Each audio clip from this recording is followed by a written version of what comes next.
ባለፉት 24 ሰዓታት በተደረገ የ7319 የላቦራቶሪ ምርመራ 459 ሰዎች የኮሮና ቫይረስ እንደተገኘባቸው የጤና ሚኒስቴር አስታወቀ። የ13 ሰዎች ሕይወትም አልፏል። ህወሓት የሶማሌ ህዝብን ይቅርታ መጠየቅ ሲገባው ነባራዊ ሐቁን የካደ እንቅስቃሴ እያደረገ መሆኑን የሶማሌ ክልል ምክትል ርዕሰ መስተዳድር ሙስጠፌ መሐመድ ገለጹ። በደቡብ አፍሪካ በኮቪድ-19 ላይ ያለው መዘናጋትና ቸልተኝነት እንዳሳሰባቸው የሀገሪቱ ዜጎች ገለጹ።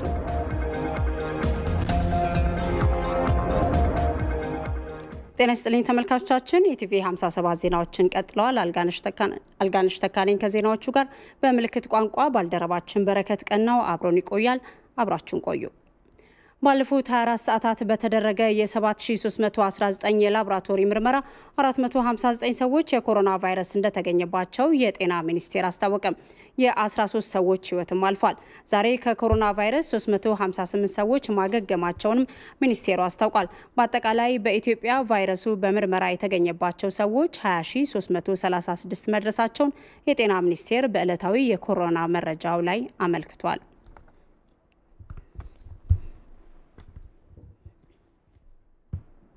ጠቅላይ ሚኒስትር አብይ አህመድ በቤይሩት በተከሰተው ፍንዳታ ሀዘናቸውን ገለጹ። የኢትዮጵያ ሕዝብን በጸሎትና በሀሳብ ከሊባኖስ ሕዝብ ጎን መሆኑን ተናግሯል። ጠቅላይ ሚኒስትሩ በሊባኖስ የሚኖሩ ኢትዮጵያውያን ከቆንስላ ጽሕፈት ቤት ጋር ግንኙነት እንዲፈጥሩና እንደዚህ ባለው አስከፊ ጊዜ መተጋገዝና መተባበር አስፈላጊ እንደሆነም በመልእክታቸው ላይ አስፍረዋል።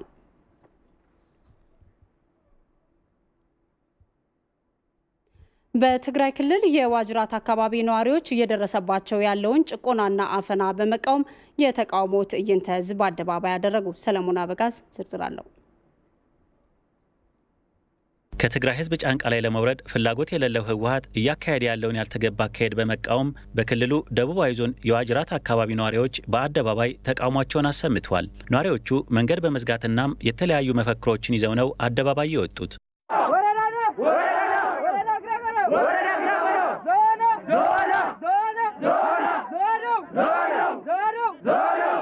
ነዋሪዎቹ ያደረጉትን ተቃውሞ በሚመለከት ከኢቲቪ ጋር ቆይታ ያደረጉት የትግራይ ወጣቶች እንቅስቃሴ ፈንቅል አስተባባሪ አቶ ሚኪ ተስፋይም ህወሓት የህዝቡን ጥያቄ ከመመለስ ይልቅ ወደ ማፈን በመሄዱም የተካሄደ ተቃውሞ ትዕይንተ ህዝብ ነው ይላሉ። ህወሓት እንደሚለው እኛ የኢትዮጵያ ብሔር ብሔረሰቦች ራስ በራሳቸው እንዲተዳደሩ መሪያቸው ራሳቸው እንዲመርጡ ነበር ለዛን የታገልነው ይሄን ጥያቄ መልሰናል ብለው ነው የሚናገሩት። ግን ማህበረሰቡ እስከዛሬ ይሄንን ጥያቄ ሊመለስለት አልቻለም። ያው እንግዲህ የመጀመሪያው ጥያቄ እቺን ነበረች። ምክንያቱም የህዝብ ላላዊነት ራስን በራስ የማስተዳደር ጥያቄ ነው የመጀመሪያ ጥያቄ ሊመልስ የሚችለው። ይሄንን ደግሞ አልተመለሰም። በትግራይ ውስጥ ዲሞክራሲያዊ መንግስት የለም። ህወሓት እንደሚታወቀው የህዝብ ጥያቄ ማፈን ነው ስራው። ዛሬም ይሄንን ቀጥሎታል። የፈንቅል ሊቀመንበሩ አቶ የማነ ንጉሴ በበኩላቸውም የዋጅራት አካባቢ አደረጃጀት ራሱ በህወሓት አማካኝነት ቅጡን አጥቷል ባይ ናቸው። 7 ወር ሙሉ ወጀረቶት አስተዳዳሪ ያላቸው ራሳቸው በራሳቸው ነው የተዳደሩ ያላቸው። እንደ ጎበዝ አለቃ የሚባል በገጠር ላይ ራሳቸውን መርጠው እየተዳደሩ ነው ያሉት። ይሄ መንግስታዊ መዋቅር የሚባል ቀበሌ ከቀበሌ በታች ጎጥ አለ፣ ወረዳ እንደዚህ ነገር የሚባል አስተዳደር የለም። ወደ ትምህርት የማይሄዱም ወደ ፍርድ ቤት የማይሄዱም እንዳለ ኢንስቲትዩሽን ተበላሽተዋል። ስለዚህ በአጠቃላይ ግን ህወሓት በ30 ዓመት ውስጥ በትግራይ ሴሌክትድ የሆኑ ኤሪያዎች ቦታዎች በጣም ግፍ ሰርታለች። ተንቤን፣ እንደርታ፣ ወጀራት፣ ራያ። አሁን የራያና የወጀራት ብቻ ብትወስድ ወጀረቶት ራየቶት ሆን ብለው በድህነት እንዲሰቃዩ የምግብ ዋስትና የሚያረጋግጥላቸው በለስ እንዲጠፋ ነው የተደረገው። ነዋሪዎቹ በተደጋጋሚ ጥያቄ ቢያነሱም ህወሓት ግን የውሃ ሽታ አድርጎታል። የመጀመሪያ ራስ በራስ የማስተዳደር መብት ተነፈቀ። ወጀራት ከጥንት ጀምሮ ወረዳ የነበረ 48 ኪሎ ሜትር ተጉዞ ወደ አድ ጉደም እንዲተዳደር ተደረገ። ይሄ ነው የመጀመሪያ። ስለዚህ ወጀረቶት በተለያዩ ጊዜያት ጥያቄ ጠይቀዋል። በ20-30 ዓመታት ውስጥ ግን ህወሓት የጥያቄ ሊመልስ አልቻለም። ይህ ብቻ አይደለም። የወጀራት ላዛ እንዲጠፋ ተደርጓል። ትግርኛ ብዙ ላዛ አለው። አማርኛ፣ የሽረ ትግርኛ፣ የእንደርታ ትግርኛ፣ የራያ ትግርኛ። የወጀራት ትግርኛ ደግሞ ሞር ዛን 73% ይለያል። የራሱ ቋንቋ ነው። ያ እንዲጠፋ ተደረገ። የዋጅራት ነዋሪዎች ከዚህ ቀደም ተመሳሳይ ተቃውሞዎችን በአደባባይ አሰምተዋል። ይሁን እንጂ ህወሓት ለዚህ ቆብ አልሰጠም። የወጀራት ህዝብ ዛሬ ከዚህ በፊት ያው መንገድ ለ11 ቀን ምናምን ዘግቶ ነበር። እንደሚታወቀው በአቶ ጌታቸው ረዳ የሽፍቶች ጥቂቶች ሽፍቶች ናቸው ተብለው ነበር የተናገሩት በአደባባይ ላይ ማለት ነው። እና ይህንን ተከትሎ መጨረሻ ላይ ሚሊሻውም ሁሉም ተባብረው እናቶቹም አባቶቹም ሁሉም ከወጣቱ ጋር ተባብረው አናስከፍትም ወረዳው ጥያቄ ካልተመለሰ ብለው ከዘጉ በኋላ ሼኮችና ትልልቅ የሃይማኖት አባቶች ከሁሉም ወረዳዎች ትግራይ መጥተው ነበር ያስከፈቱት። ጥያቄው እንመልሳለን ብለው ቃል ገብተው ነበር። ዶክተር ደብረጽዮንም በቃላቸው ጥያቄው ትክክለኛ ነው መመለስ አለብን ብለው ነበር። እንግዲህ አቶ ጌታቸው ረዳ ስራ አስፈጻሚ ናቸው። እነሱ የሽፍታ ነው ሲሉት ፕሬዚዳንቱ ደግሞ እንደገና ትክክለኛ ጥያቄ እንመልሳለን ብለው ቃል ገብተው ነበር። እስከዛሬ አልተመለሰም።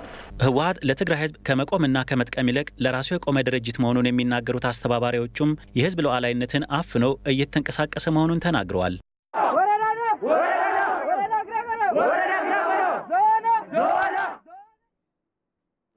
የህወሓት ሊቀመንበር ዶክተር ደብረጽዮን ገብረ ሚካኤል በተለያዩ ጊዜያት ለውጡን የሚደግፉና እየተሰሩ ስራዎችን የሚያሞግስ ሀሳብ ሲሰጡ ተደምጠው ነበር።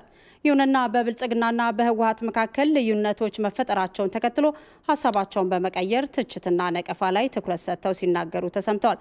አዝመራ ሙሴ ይህንን ተቃርኖ የሚያሳይ ዘገባ አዘጋጅቷል። ከሁለት ዓመት በፊት በሐዋሳ የተካሄደው የኢህአዴግ ጉባኤ ሀገሪቱን በትብብር ለማልማት በመሪዎች ደረጃ ቃል የተገባበትና በአብሮነት ለመሰለፍ ዝግጁ መሆናቸውን መሪዎቹ ያስተጋቡበት ነበር። በተለይ የህወሓቱ ሊቀመንበር ዶክተር ደብረጽዮን ገብረ ሚካኤል በመድረኩ ተደጋግፈን ኢትዮጵያን እናለማለን ሲሉ የሰጡት ቃል ለብዙዎቹ ተስፋ የሰጠ ነበር። ዋናው ግን ወደፊት መራመድ ነው። አቅማችን ሰብሰብ አድርገን የኛ ብቻ ሳይሆን የሌላውንም ጨምረን የወጣቱም የአርሶ አደሩም የምሁሩም የሌላውን ችግር ለመፍታት ይቺ ሀገር ትልቅ ተስፋ ነው ያላት፣ አሁንም አላት። የበለጠ ምልክቶች እየታዩ ናቸው። ወደ ከፍታ ማውጣት እንችላለን ከተባበርን። እየተራገጥ በመቀሰር ወደ አንድ ቦታ ግን አይሆንም፣ ልንጠፋፋ ነው። ይህን እስከታከልን ድረስ በተለይ ደግሞ አመራሮች መንፈሳችን እስከታረመ ድረስ አብረን ለውጥ ለማምጣት እስከተንቀሳቀስን ድረስ ሌላ ከፍታ አብይ ደግሞ እስካለ ድረስ አብይ ሚዘን ብዙ ለውጥ እናመጣለን የሚል እምነት አለኝ። አመሰግናለሁ። ይህ ቃል ግን አሁን ያለ አይመስልም። ምክንያቱም ከውይይት ይልቅ ትችት፣ ለሰላም ከመስራት ይልቅ በእኔ እበልጣለሁ ስሜት ተቃርኖ ውስጥ ተገብቷልና ሀገራችን ወደ አምባገነንነት የተራመደች እንዳለች በፈጣን መልኩ ወደ አምባገነን ስርዓት እየገባ እንደሆነ አህዳዊ ያለን እንጠራው የብሔር ብሔረሰብ መብት የማስከበር የማስጠበቅ ብቻ ሳይሆን የአምባገነን እኔ ያልኩትን ብቻ ስማ አዳምጥ፣ ሌላው ያው ይደፈጠጣል የሚለው መልእክት የሚያስተላልፍ ነው። ይሄ በከፋ ደረጃ ጫናው እርምጃ ወሳሰደው የት ላይ እንደደረሰ የሚያሳይ ነው። በሐዋሳው መድረክ የኢህአዴግ ሊቀመንበርና ጠቅላይ ሚኒስትር አብይ አህመድ በኢትዮጵያና ኤርትራ መካከል ሰላም ማምጣታቸውን ተከትሎ በዶክተር ደብረጽዮንም የማይታሰብ ተብለው ተሞካሽተው ነበር። የኤርትራ እኔም ልገምተው አልችልም የተሰራው ስራ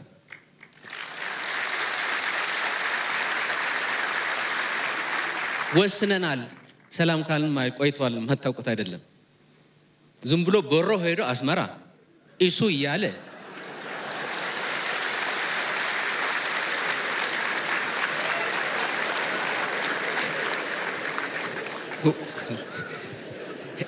አንዳንዶቻችን የማንደፍረው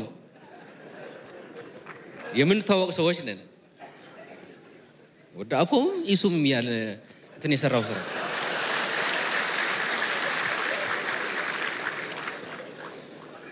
ባይዞ የተራ ነገር ነው። ዝም ብለን ስናየው ከላይ ግን ፕሮፋውንድ ነው የመጣው ለውጥ።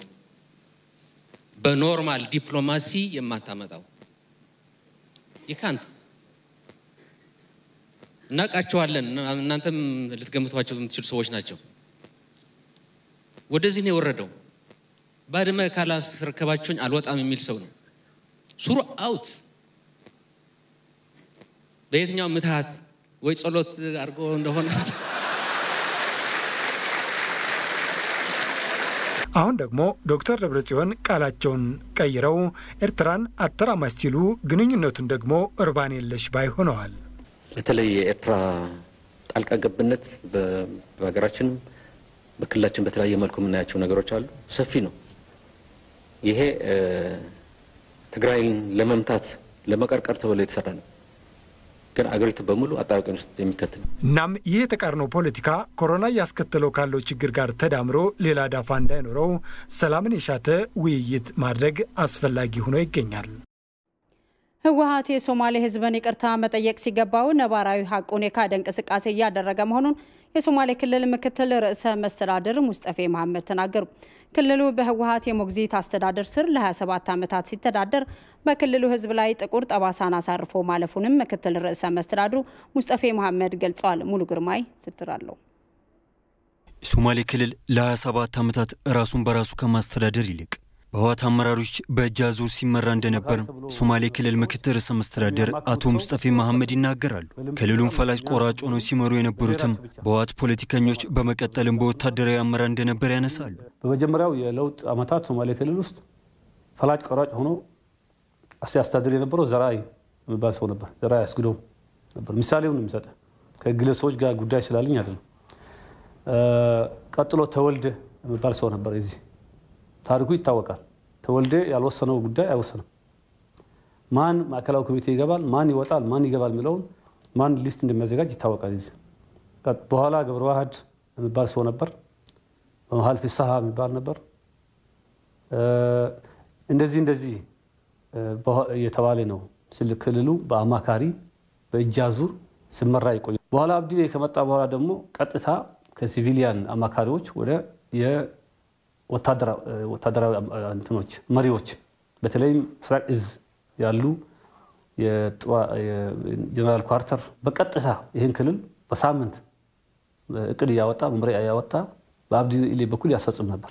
እዚህ የነበረው ህዝብም ይህን ያውቃል። የመጀመሪያዎቹ የህወሓት ፖለቲከኞች በአማካሪ ስም ክልሉን እየተፈራረቁ ሲመሩ ግድያ፣ አፈናና መፈናቀል ተበራክቶ በክልሉ ህዝብ ላይ ጥቁር ጠባሳቸው እንዳሳረፉ ነው አቶ ሙስጠፌ የሚናገሩት። የነበረው ግድያ፣ አፈና፣ ማፈናቀል ኦነለፍ ነው የተባለ ኢትሃድ ነው የተባለ በየከተማው ምሁሩን የፖለቲካ አመለካከት ለየት ያለውን መግረፍ፣ መግደል፣ ማሳደድ የሚለው ይነሳ ነበር። ከፖለቲካ አመራሮቹ በመቀጠል ግን ክልሉ በወታደራዊ አመራር እጅ ስር ሲወርቅ ከግድያና ከአፈና ባለፈም በፈጠሩ ሰንሰለት የክልሉን ሀብት መዝረፍ ላይ መጠመዳቸውን ነው አቶ ሙስጠፌ መሐመድ የሚናገሩት። መሬት መዝረፍ፣ የጎሬ መሬት፣ የሽኒሌ ሲቲ ዞን መሬቶች የተወሰዱበት በአቅም የማይሻል በፖለቲካ ንክኪ ብቻ የጀነራል ኢገሌ አጎት የእንትና የህወሓት እንደዚህ እንትን ዘመድ የተባለ ብዙ ምዝበራ ተካሂዷል። ቱ አን ኤክስተንት ኢንተርናሽናል ስቴዲየም ይሰራል ተብሎ አሁን አልተሰራም፣ ገንዘቡ ተወስዷል። ከፍተኛ የሆነ ምዝበራ አንዱ ማሳያ ይሄ ነው። ጅጅጋ ስቴዲየም እዚህ ውስጥም ኢንቮልቭድ ሆነዋል የህወሓት ሰዎች ናቸው። አስፋልት መንገዶች ከተማ ይሰራሉ ተብሎ ገንዘቡ የት እንደገባ አይታወቅም። ሰፋ ያሉ የኮንትሮባንድ ኔትወርኮች እዚህ ክልል ተዘርግተው ነበረ።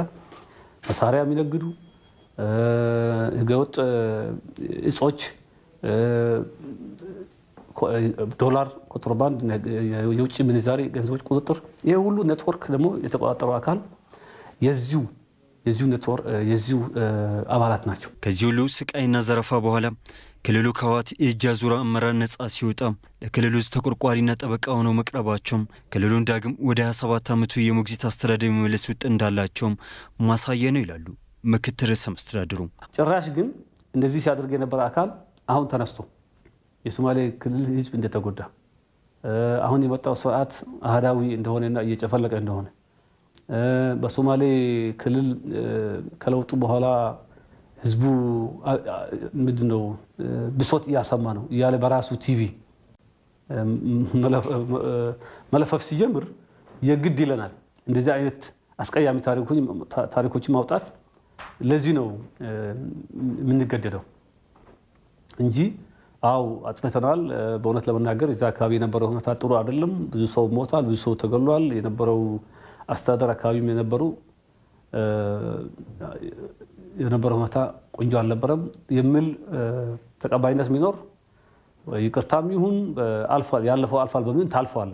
አክቲቭሊ ግን አሁን እኛ ጥሩ ነበር፣ እኛ ይሻል ነበር፣ አሁን ክልሉ ተጎድቷል ሲባል የትላንቱን ያስታውሳል። አሁን ላይ የሶማሌ ክልል ከጣልቃ ገብነትና ከእጅ አዙር አገዛዝ ተላቆ የህዝብን ጥቅምና ፍላጎት የሚያንጸባርቁ ውሳኔዎች እየተላለፉና እየተሰሩ መሆናቸውንም አቶ ሙስጠፌ መሐመድ ገልጸዋል።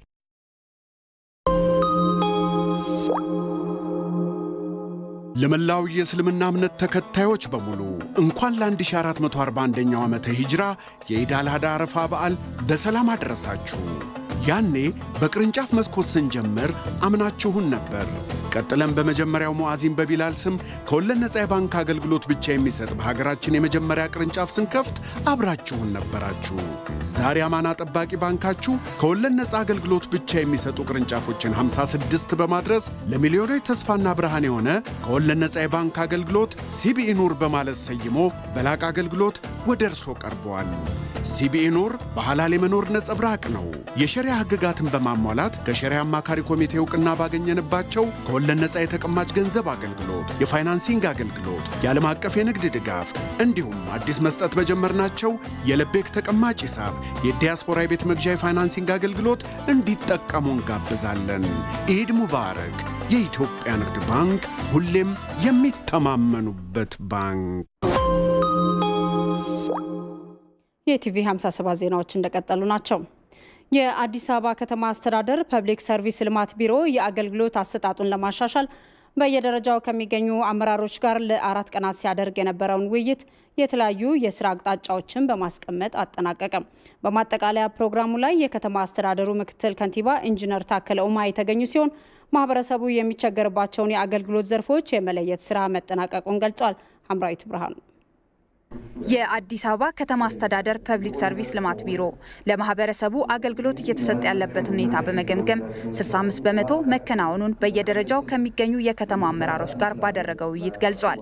በውይይቱ የተሳተፉ የመንግስት መስሪያ ቤቶች አመራሮች፣ ዳይሬክተሮችና ቡድን መሪዎች ሲሆኑ በመሬትና መሬት ነክ ጉዳዮች፣ በትራንስፖርትና በተለያዩ ዘርፎች የሚስተዋሉ ብልሹ አሰራሮችን በተመለከቱ ጉዳዮች ላይ ጥያቄዎችን አንስተው ምክትል ከንቲባውና ከፍተኛ አመራሮች በተገኙበት ምላሽና የቀጣይ በጀት ዓመት የስራ አቅጣጫ ተቀምጦላቸዋል። የአዲስ አበባ ከተማ አስተዳደር ፐብሊክ ሰርቪስና የሰው ሀብት ልማት ቢሮ ኃላፊ አቶ ኃይሉ ሉሌ ውይይቱ በቀጣይ ለማህበረሰቡ የተቀላጠፈና ጥራት ያለው አገልግሎት ለመስጠት የሚያግዝ መሆኑን ጠቅሰው እምቅ አቅም ያላቸውን ባለሙያዎች መጠቀም አስፈላጊ ነው ብለዋል። የፖለቲካ ተሿሚው ግንኙነቱ ላልቷል፣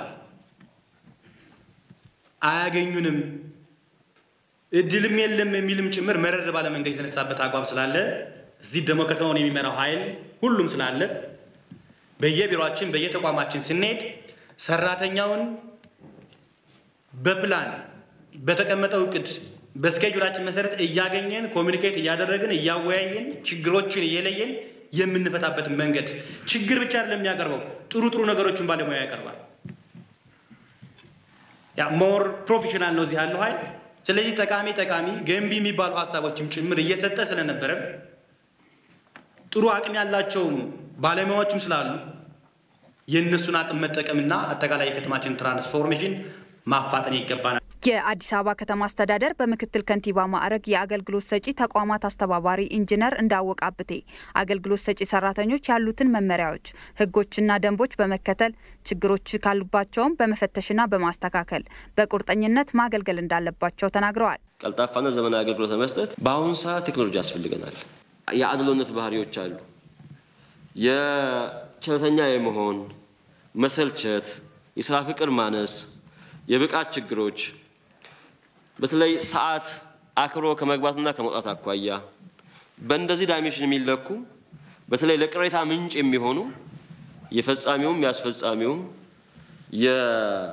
የብቃትና የስነ ምግባር ችግሮች የታረሙ የተስተካከሉ ያለባቸው አንዳንዱ በስልጠና አንዳንዱ ደግሞ ስርዓተ ማስከበር መስተካከል ያለባቸው አሉ። አለዛ ደንበኛ ማርካት አንችልም። ካላረካን ቅሬታ ይፈጠራል። ቅሬታ ከተፈጠረ ደግሞ ወደ የመልካም አስተዳደር ኢሹ ይቀየራል ማለት ነው። እነኚህ በደንብ ማየት ያስፈልጋል።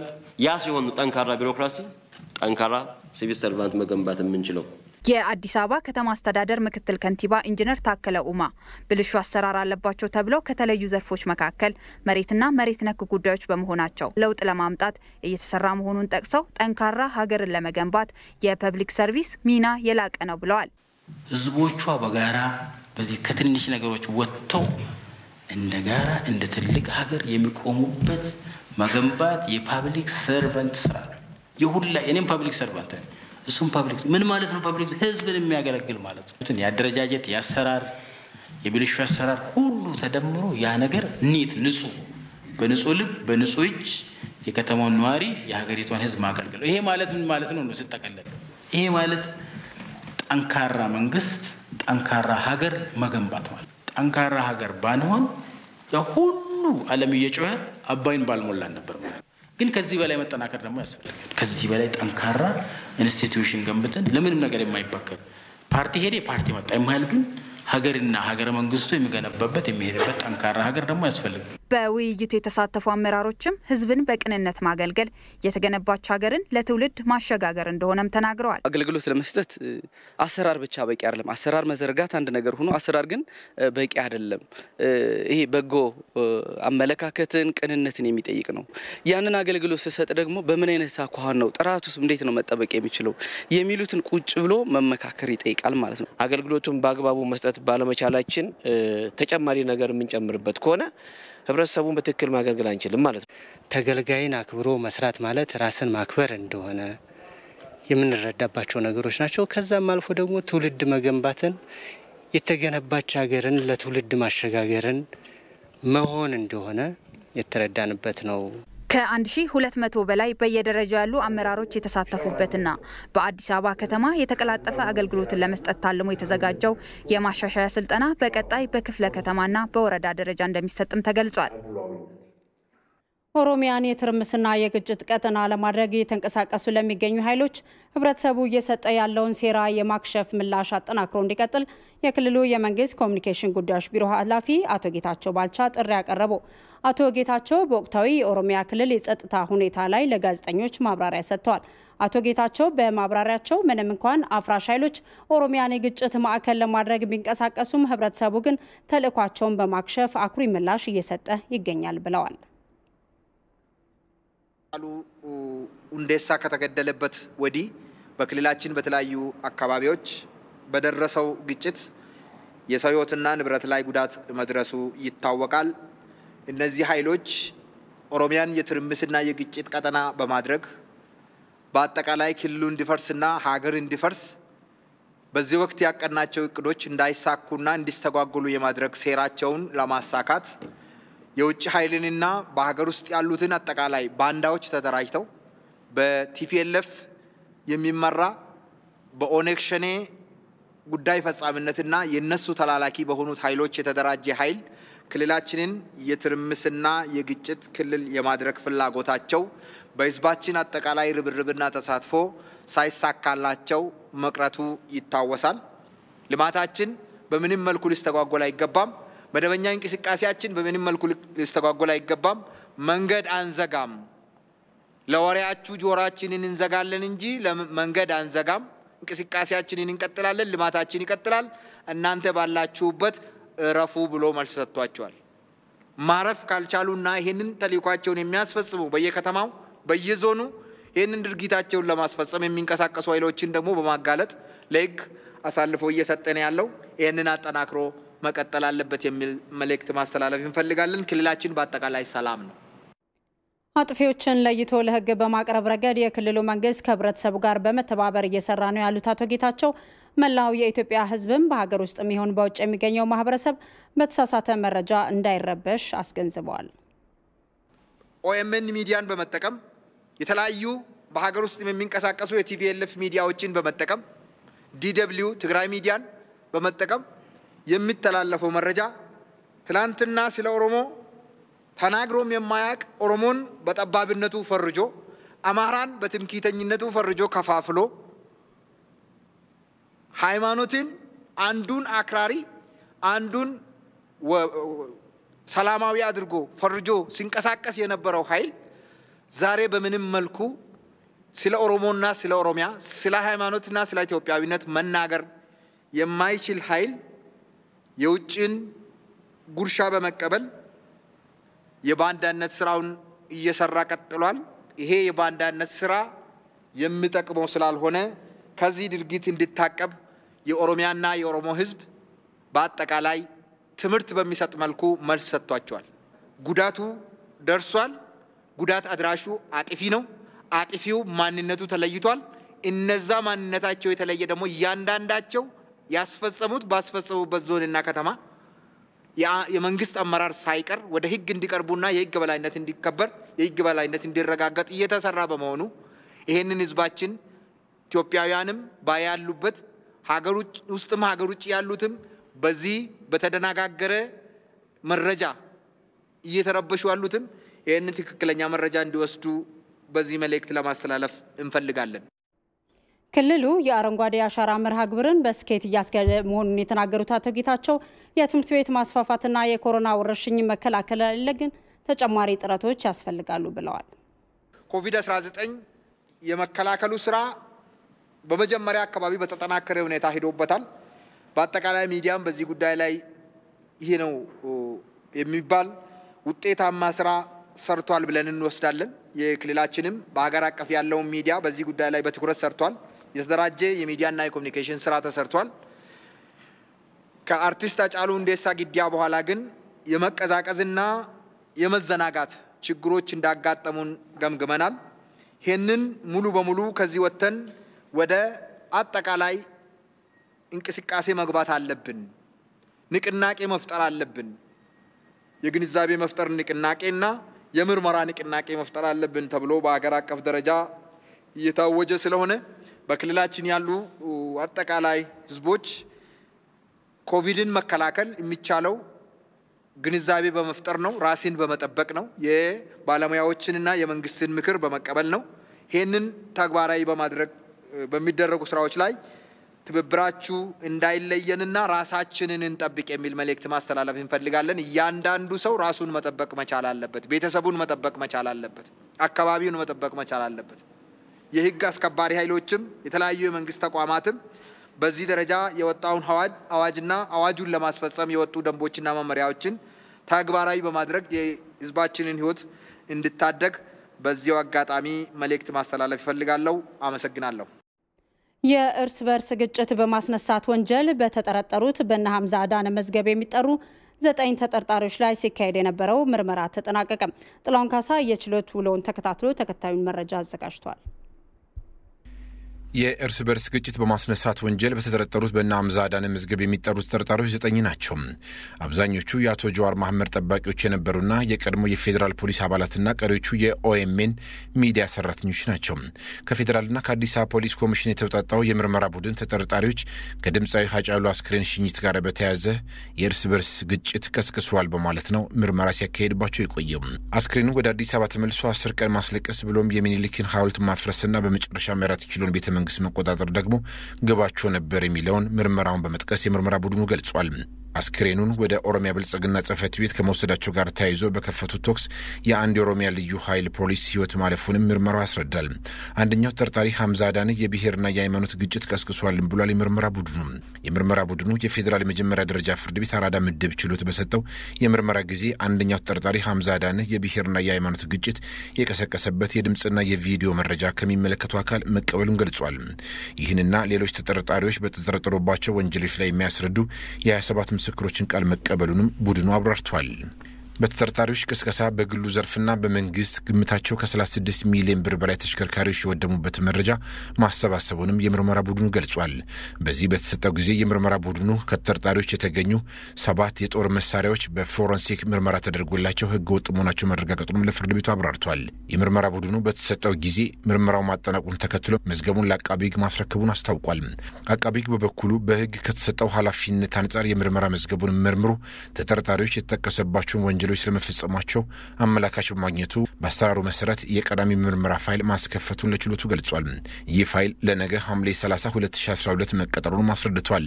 በመሆኑም ችሎቱ ይህንን የጊዜ ቀጠሮ መዝገብ ዘግቶ ጉዳዩን በፌዴራል መጀመሪያ ደረጃ ፍርድ ቤት አራዳ ምድብ በተከፈተው የቀዳሚ ምርመራ ችሎት እንዲመራለት ጠይቋል። የተጠርጣሪ ጠበቆች በበኩላቸው የተጠርጣሪዎች የወንጀል ተሳትፎ በየግላቸው አልተለየም፣ እንዲሁም ሐምዛ አዳነ የትኛውን ብሔር ከየትኛው ጋር ለማጋጨት ቀስቅሷል በሚል በግልጽ አልቀረበም በማለት አመልክቷል። በመሆኑም ተጠርጣሪዎች እንዲህ ተለይቶ ባልቀረበ ሁኔታ ላይ የዋስትና መብታቸውን እንዳይጠብቅ የሚከለክል ህግ ስለሌለ በዋስ ይለቀቁልን በማለት አመልክተዋል። 5ቱም ጠበቆች ምንም እንኳን ተጠርጣሪዎች ከጠበቆች ጋር እንዲገናኙ የተደረገ ቢሆንም ከሐምዛ አዳነ ባሻገር 8ቱም ተጠርጣሪዎች ከቤተሰቦቻቸው ጋር እየተገናኙ አይደለም፣ ምግብና ልብስም እየቀረበላቸው እንዳልሆነም ለችሎቱ አብራርተዋል። ጠበቆቹም አንደኛው ተጠርጣሪ ሐምዛ አዳነም እንዲሁ በህገ ወጥ መንገድ የታጠቁት ሽጉጥ የለም፣ አክቲቪስትና ጋዜጠኛ በመሆኔ ስለ ነጻነት ቀሰቀስኩ እንጂ የግጭት መልእክት አላስተላለፍኩም ብሏል። አሁን ላይም በፖለቲካ ፓርቲ ታቅፌ አሳሰቤን እያራመድኩ በመሆኔ ፍርድ ቤቱ ይህንን ከግምት ውስጥ ማስገባት የዋስትና መብቴን ይጠብቅልኝ በማለት አመልክቷል። አቃቢ ህግ ተጠርጣሪዎች የተጠቀሰባቸውን ወንጀል በጋራና በስምምነት ስለመፈጸማቸው የሚያመለክት መረጃ ስለመያዙ ፍርድ ቤቱ የፖሊሲን ምርመራ መዝገብ ሊመለከት ይችላል ብሏል። እያንዳንዳቸው ተጠርጣሪዎች ስለፈጸሙት ወንጀል በቀዳሚ ምርመራ ችሎት ይቀርባል እንጂ በጊዜ ቀጠሮ መዝገብ አይዘረዘርም የሚሉን አንስቷል። አቃቢ ህግ ግለሰቦቹ የተጠረጠሩበት ወንጀል ሞት ያስከተለ በመሆኑ ጥፋተኛ ሆነው ከተገኙ ከ15 ዓመት በላይ ስለሚያስቀጣ የሚለውን ህግ በመጥቀስ የተጠርጣሪዎች የዋስትና ጥያቄ ውድቅ እንዲደረግ አመልክቷል። አቃቢ ህግ ተጠርጣሪዎች ከቤተሰቦቻቸው ጋር እንዲገናኙ ቢታሰብም የስልክ ብልሽት ማጋጠሙና ምግብና ልብስ እንዳይገባ የተከለከለው የኮሮና ቫይረስን ለመከላከል መታሰቡንም አቃቢ ህግ አስረድቷል። የግራ ቀኙ ክርክር የሰማው ችሎቱ ከተጠርጣሪዎች አያያዝ ጋር ቀደም ባለው ጊዜ ቀጠሮ የተሰጠው ትዕዛዝ ባለመጠበቁ ቅሬታው በድጋሚ በመቅረቡ የፌዴራል ፖሊስ የእስረኞች አስተዳደር ምላሹን በጽሁፍ እንዲያስረዳ ትዕዛዝ ተሰጥቷል። የአያያዛቸው ሁኔታ ጋር ተያይዞ የተነሳው ቅሬታ ምላሽ እንዲያገኝ ብሏል። ፍርድ ቤቱም መገናኛ ብዙሃንም ንጹህ ሆኖ የመገመት መብትን በሚጥስ መልኩ እንዳይዘግቡ እንዲሁም ከክርክሩ ባፈነገጠ መንገድ ወደ ድምዳሜ ላይ ያደላ ሽፋን እንዳይሰጡ ብሏል። ችሎቱም የዋስትናና ሌሎች ተያያዥ ጉዳዮች ጋር በተያያዘ ትዕዛዝ ለመስጠት ችሎቱ ለነገ ሐምሌ 30 2012 ዓ.ም ተለዋጭ ቀጠሮ ይዟል።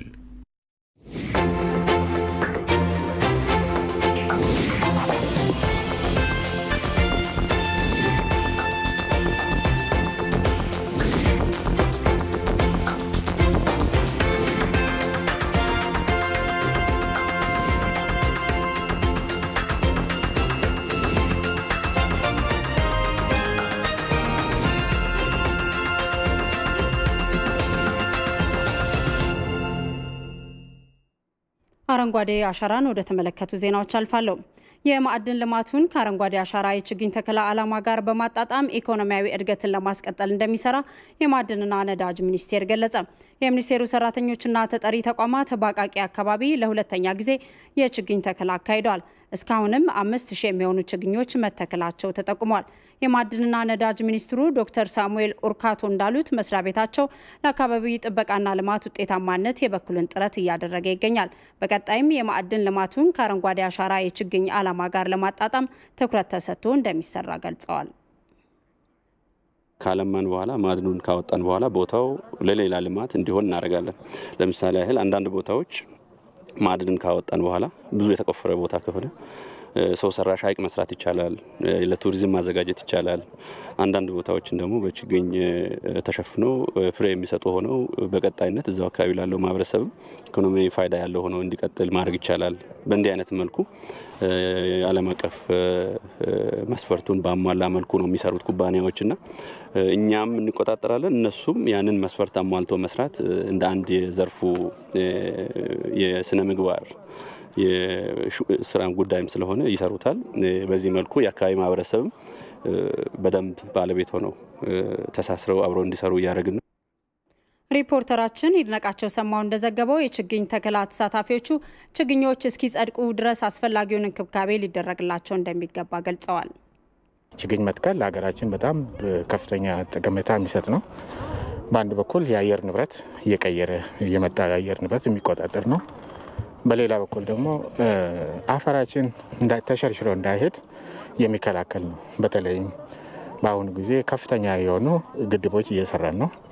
እነዛን ግድቦች በየአካባቢ ዛፍ ተክለን አፈር እንዳይሸረሸር ደብረል እንዳይሞላ ካልተከላከል ይሄ ለወደፊቱ ከፍተኛ ችግር የሚያስከትል ስለሆነ የተጀመረው የአረንጓዴ አሻራ ከሀገር አሁን ካለው ትውልድና ለሚቀጥለው ትውልድ በጣም ከፍተኛ ጠቀሜታ ያለው ፕሮጀክት ነው። ተክለን መሄድ ብቻ አይደለም፣ መተን እናያለን። አረንጓዴ አሻራችንን ዛፎቻችንን በመትከል አገራችንን ካላስፈላጊ ጎርፍ እና አካባቢ ሙቀት እየጨመረ ነው በዓለም ላይ። እሱን ነገር መከላከል በጣም አስፈላጊ ነው የሚሆነው። ከሱም በተጨማሪ አካባቢ ላይ ያለውን እኛም ምን ያህል ህብረተሰቡ ውስጥ እንዳለን ለመንገር ነው። ከህብረተሰቡ ጋር ያለ ነው። እንደ አገር የተያዘው የአረንጓዴ ልማት ስትራቴጂ ግቡን መምታት የሚችለው እንተክላለን። ከዛ ፋይናል ዛፍ እስኪደርስ ድረስ በደንብ ተንከባክቦ መጽደቁን ማረጋገጥ ተገቢ ይሆናል። ከዛ በኋላ ደግሞ ያው ለኢንዱስትሪ ይተከላል፣ ያድጋል። ብቁ ሲሆን ሌላ ሪፕሌስ አድርጎ ያንን መጠቀም አስፈላጊ ነው። በፌዴራል ማረሚያ ቤት ኮሚሽን የቀጠሮ ማረፊያ ማዕከል አመራሮችና የፖሊስ አባላት በሰበታ ደበል ተራራ የአረንጓዴ አሻራ መርሃ ግብር አካሂዱ። በፌዴራል ማረሚያ ቤት ኮሚሽን ስር የሚገኘው ቂሊንጦ የቀጠሮ ማረፊያ ማዕከል የሚሰሩ ከ250 በላይ አመራሮችና የፖሊስ አባላት በሰበታ ደበል ተራራ ከ2000 በላይ የተለያዩ ዝርያ ያላቸውን ችግኞች ነው የተከሉት። በሀገር ደረጃ የተቀመጠውን የአረንጓዴ አሻራ መርሃ ግብር ለማሳካት የቀጠሮ ማረፊያ ቤት ሰራተኞች ኃላፊነታቸውን በመወጣት ላይ መሆናቸውንም ተናግረዋል። በችግኝ ተከላ መርሃ ግብሩ ላይ የተሳተፉ አመራሮችና የፖሊስ አባላትም ችግኞችን መትከል ብቻ ሳይሆን ጸድቆ ማየት ዓላማችን በመሆኑ የተተከሉ ችግኞችን ተንከባክበን እንዲጸድቁ እናደርጋለን ብለዋል። አመራሩና አባላቱ በተለያዩ ቦታዎች ላይ ችግኞችን ተክለናል። የቀጠሮ ማረፊያ ማዕከሉ ወደፊትም በአገር አቀፍ ደረጃ በሚተላለፉ ጥሪዎች ላይ ይሳተፋል ብለዋል።